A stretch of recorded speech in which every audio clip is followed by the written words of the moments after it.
speak fluent English or even write down properly, how do they graduate? And definitely you would know that there's something going on the Nigerian education system. Definitely something going Of course, we have lots of corruption going on in our. and also learned a craft, because looking at it now, education cannot sustain us in Nigeria again. We have millions of graduates looking for seeking for employment. So I think the best thing for not just seek for employment should not be employment seekers but employment givers. In that if I'm a shoe cobbler now, I can make shoe and I'm educated, then I can impute my education in my shoemaking. That when someone comes, they'll say there's a difference between I that I'm educated and I'm a shoe cobbler and someone that is uneducated and a shoe cobbler. So there will definitely be a different. Education is something that is very, very important. Is there's a saying that if you say that education is expensive, then try illiteracy. If you know what you don't know, you pay more for what you don't know.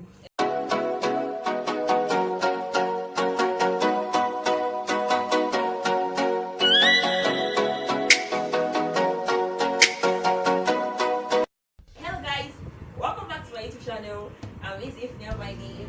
If you are watching me for the first time, you're welcome. And if you have been watching me without subscribing to my YouTube channel, please kindly subscribe. Click on the notification icon to keep me updated on all my mind-blowing videos that we did out. Yet today we are going to be discussing about Nigeria's system of education and our expectation after school. Join me as I walk you down to our chapter with our guests joining us here for this wonderful topic. You know, I told you, like I said earlier, that we are going to be discussing about Nigerian system of education and our expectation after school. So I have with me here Miss Afolabi Oluwafunmibi. How you doing, Miss? I'm very fine, thank God. Okay. Hi guys, join us as we discuss about our Nigeria. You all know now, our Nigerian system of education and our expectation after school. You got that? So, what was your painted picture of what you want during secondary school? Well, that's a very fun, like a very interesting story to tell, and a very funny one at that. With the fact that, you know, as kids, as children, we always have expectations, we always have dreams, we always have aspirations, but not with understanding, like I would say. Because, well, when I was growing up, I went to a boarding school, and with that, you know, boarding school now, if you've attended boarding school before, you definitely understand how it goes. But then I had the dream of becoming an aeronautical engineer. In that, for people that don't understand it, well, is an engineer that repairs aeroplane. So you know, for that, you definitely be in the science class. So I had that dream from GS1 to GS2 onto GS3. When I got to GS3, completed the junior WAEC. You know the way other schools go for 3 months break. No, my school don't do that. So we'd stay in school and would learn about SS1, the class you're going to. So we take all the courses, that's from the science courses, the commercial courses, and the arts courses. So it was during that period that I saw that no, it seems my dream to be an aeronautical engineer cannot work, because then I had an issue with my physics teacher and I was not understanding physics at all. So common sense just told me that if I want to be an aeronautical engineer and I don't have physics, then definitely I will definitely be a failure. So because of that, I had to change my dream. And again, apart from that, I heard that there is no, like, you don't take the courses here in Nigeria. Seeing that my parents don't have much money, then definitely there's a need for me to change my dream. So I changed my dream to become a banker. You know, the way, you know, back in those days, when you go to a bank, you enjoy the way you see the bankers, the way they are dressed, prim and proper. They will attend to you nicely, and you're like, no, seriously, this is my dream job. But on getting to SS3, actually, my dad said that banking and finance, that a lot of people there that should change the course, and it's too one-sided. I should go for accounting. So I just thought about it. I said, okay, yes, accounting is good. So I changed my dream again to accounting. But even with that, with all of that, is a very crazy story. I won't want to go deep into that. So that's just about my aspiration and expectations. Wow, that's lovely. Secondary school. Dear viewers, without wasting much more time, let's go down to the next topic. Yeah, how did your cut-off mark during JAB affect the painted pictures the painted picture you have of what you want to become, of that dream, you know? Tell us more. What's the? Of course, I'm just so curious to know about it. Jam cut off mark. Seriously, I'm sure all Nigerians must definitely have an experience with jam cut off mark, like one way or the other. But luckily for me, I never had any issues with my jam cut off mark. Even with the fact that I wrote jam twice, the first time I took above 200, I got above 200, and the second time to above 200. But Wow. definitely, I've had people around me have issues of jam cut off mark. I think I don't. Is it a lack of preparation that caused it or what? Like I don't understand why people feel jam that much, but definitely it changes a person's dream and aspiration. Definitely. You know, people out there has some kind of, I don't know how to put it, like they have this dream of becoming this particular thing, and they try as much as possible to study during jam, you know, imagine putting all effort just to get up to the cutoff mark and go for this your desired course. At the end of the day, jam just give you most of you can tell it. Well, that reminds me. I know a friend. Then the secondary school where you have science class, commercial class, and art class. Everybody in science class wants to be a doctor. Everybody in art class wants to be a lawyer. But if you look back now, you know that out of 100% of the friends, not half of them are in their desired course. And look at it. If you look at it deeply, is jam cut, especially for medicine. I don't know. I think it's 270 or so. That is for you to be a doctor, you must have And even those going for law too, you can even tell it. Those going for law courses, medical science, and thereabout. And it's way expensive. I'm sure for some, if jam cut does not cut them off, then definitely the money will chase them off. And most times, these people go through diploma just to get the cutoff mark to still study that their desired course. At the end of the day, the most funniest and annoying part of it is that they still did not even get up to that cutoff mark. Seriously, it's a sorry case. Or most of them did not even pass that diploma course. It's a sorry case. It's definitely a sorry Okay, case. the next question we have here: what can you say about life in campus? Well, those questions, they bring back memories of in campus. Well, how will I put it? Well, if you go to my kind of school, then you definitely understand that life on campus is fun, stressful, and well, I can't just say you have all the life in campus, all the life. Well, me, while going to campus, on level, I had my own dream and aspirations for what I feel campus should be like. But after my first semester, 100 level, I had to re-strategize because campus life have a lot of reconfiguring your mindset when you get there.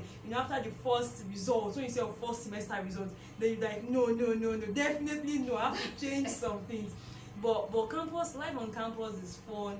We just have to plan well. You party less, study party. It's a mixture of everything. Study, party, go to church, attend social gatherings. It's just fun packed, and you meet a lot of people also.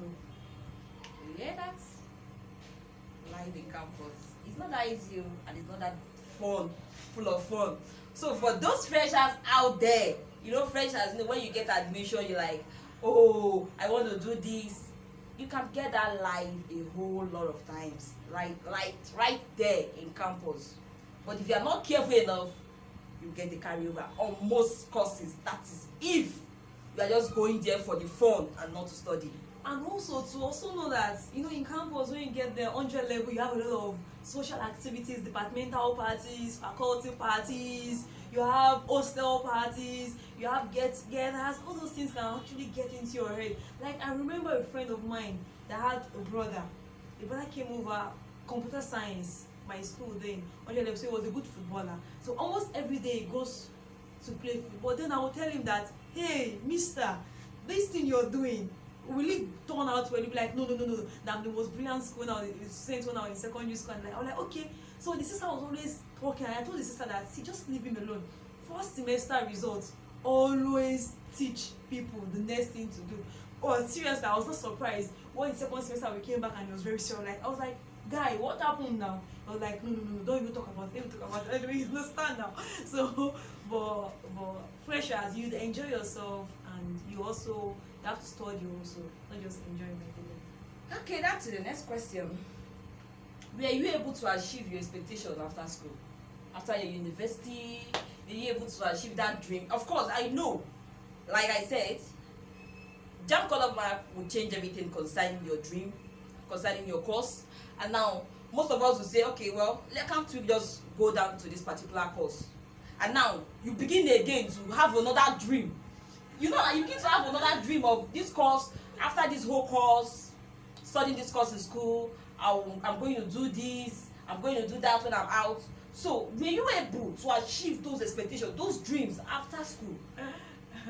Well, I'll start by saying that the government, like our society, has a way of making you change and fit in. Like we humans, we can adapt to anything. So we have a way of changing and fitting into current circumstances that we are facing. So when you feel that this dream fails, when you get enough face of life, you change that dream. Like no, definitely, and Nigerians, we are definitely hustlers. We can hustle and struggle. So for me, I would say very, very well. for me, I would say that dreams and aspiration after school. You know, after school, there's always one dream in every student's mind, and that's to serve. After school is service. Everybody just wants to serve. Nobody thinks about even looking for a job. Because you know that without serving, there is no guarantee of a good job. So we all say after school was service, and you know the way service goes now. You in your school, you delay your clearance, delay this, delay that, delay. No, seriously, Nigeria is just a country. Just a country. Nigeria is a country. We shouldn't even go deep. I'm sure you also have an experience with that. Yeah. I'm sure. But let us leave it at that first. So my question still insists, and is still, were you able to achieve that particular expectation after school? I believe my viewers still want to know. They have not gotten an answer to this question. Well, okay. For me, I graduated as an accounting student from a university in Nigeria. After school, my dream was to get a good job, and a good job where I could function. Okay. I could function as an accountant. But no. It's been a rough journey actually. It's been a very, very rough journey. Looking at the 1 year NYSC service, and then when you leave service, then that's when the reality of life hits you to the face that now no more allowed from my parents. Now would you wait to get an accounting job, or you just go for something else that can still fetch you the money while waiting for the accounting job? So you can see it's a very, so that expectation is nah. Society is not just, So you it's did not just. Well, at first I did not. The job I got was not one that I could function as an accountant. Else, just leave it at that first. So the question is not no, it's not yes. You can see that if it's not a no, it's not a yes. So partially, I don't know what to say this. I don't know how to say yes. I don't know. But if you have any comment, anything, any question concerning this particular answer, this question, please drop it on the comment below. If you still want us to ask some more questions, or if you still want her to come back and still give us an answer to this particular question, let us know below the comments. Let's move down to the next question of the day. What is your limitation or constraint to your expectation in school? I mean your limitation of that expectation in school. Okay. You know, when I got the admission into my school, I had just one dream, which is to graduate as a first class student. A first class student. That was all that was in my mind. That this one, yeah, we are here to pursue nothing less than first class. That was a dream, and definitely there was limitations and there are constraints to that, because when let's say Nigerian education system is one that frustrates students. Not that you don't study hard. I don't see Nigerians or students in university as lazy students. No, I see that it is the government, it's the system of government, system of education that actually frustrates every effort, because you would see a student that definitely want to succeed in school, but there are a lot of constraints, like financial constraints. You see the lecturers not coming to classes promptly.